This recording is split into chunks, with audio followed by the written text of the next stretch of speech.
Welcome back, friends, to E3 on Twitch, powered by T-Mobile. I'm Anna Prosser-Robinson, and I am here to talk to you about Syberia 3. And we have an illustrious guest here, of course, also Ezekiel the Third. Hello. The illustrious Ezekiel. And could you introduce yourself and tell the people at home what you do? Hello, I'm Cyril. I come from Microid, from France, with my very bad accent, you will see.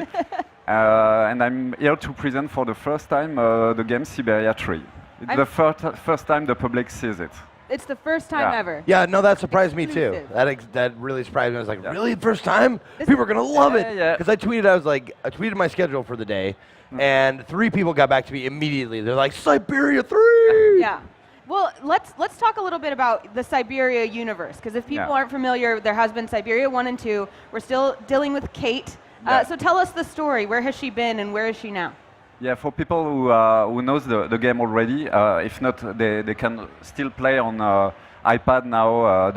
Both the first and two first games.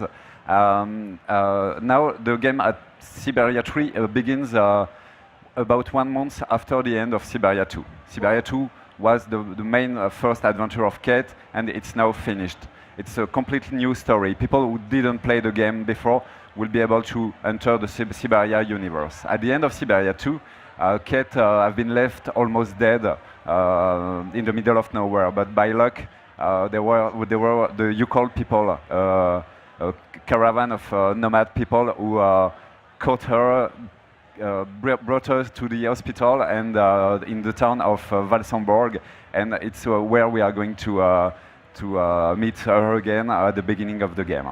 What is important to say is that the game is still work in progress. The voices are not the final one. I'll say it in French because the voices are in French. Les voix ne sont pas définitives. Voilà. Voilà. Because if not, they are going to be very upset by this.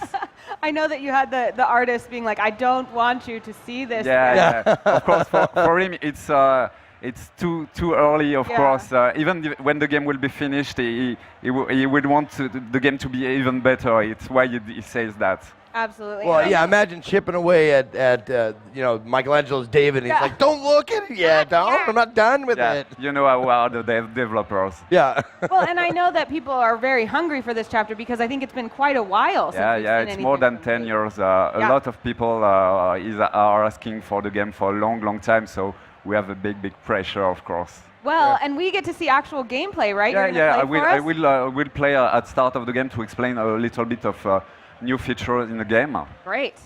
The game that is now fully in 3D. Before it was a 3D render, so we have effects that wasn't possible before, of course. Very cool. Oh, okay, I see what you're saying.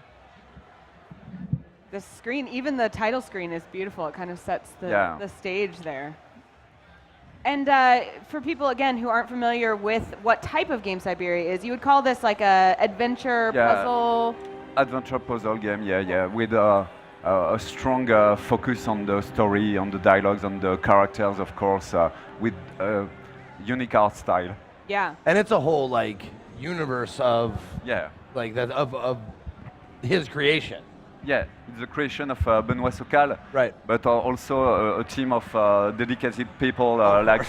no, we can't do him by himself. Yeah, of course, Lucas Lagravette, Romuald Le Trotteur, a lot of French guys working out for more than 2 years now to get it done. Excellent. So at the beginning, we were near this little guy who is called Kirk. It's a 14-year-old guy who is the guide of the Yukol people.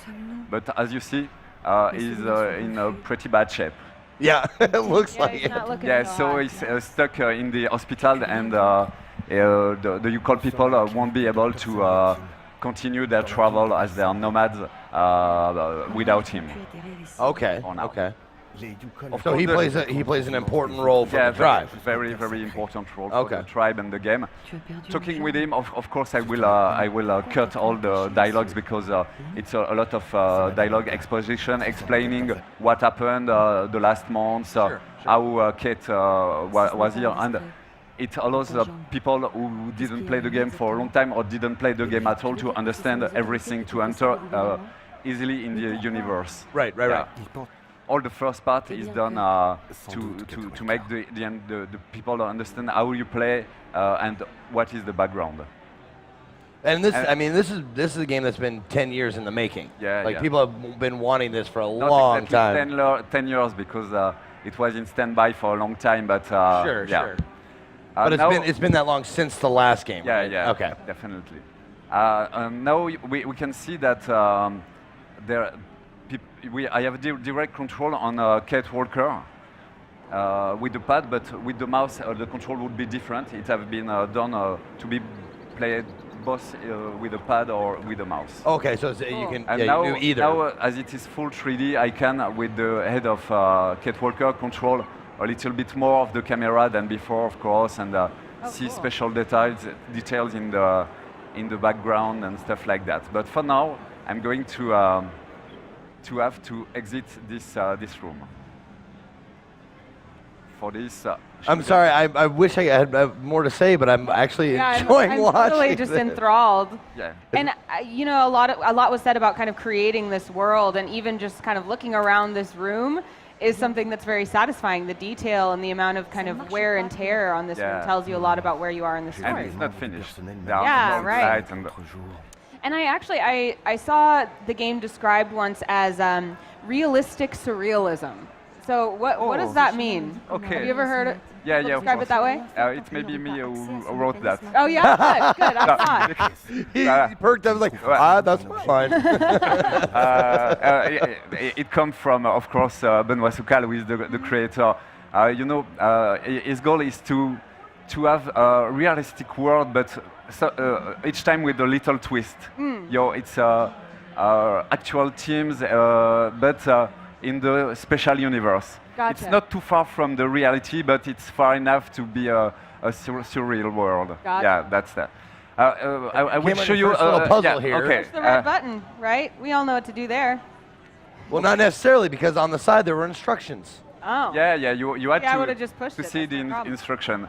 I'm going to go, of course, to the right object to do Don't it. hurt him. No. Don't hurt that guy. It's not enough. Yeah. So He's hurt enough. Is that what? I took the knife, and as you see, I have direct control in the close-up. There are a lot of close-up like that. With the trigger, I up the menu and use the object. And what is very important, I want to show, is that when you are on the objects you need to use, and it's the same in the whole game, you will use it by yourself. Yeah, Yeah, you have to do that.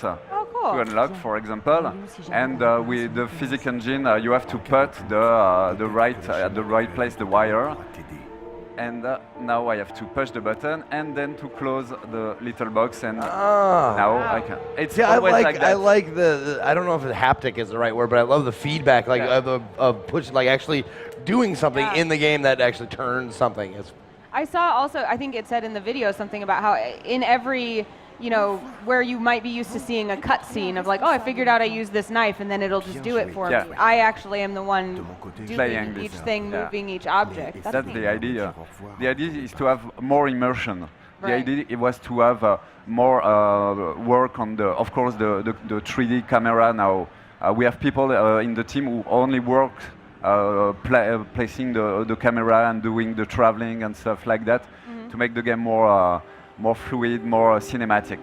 What's that thing around her neck?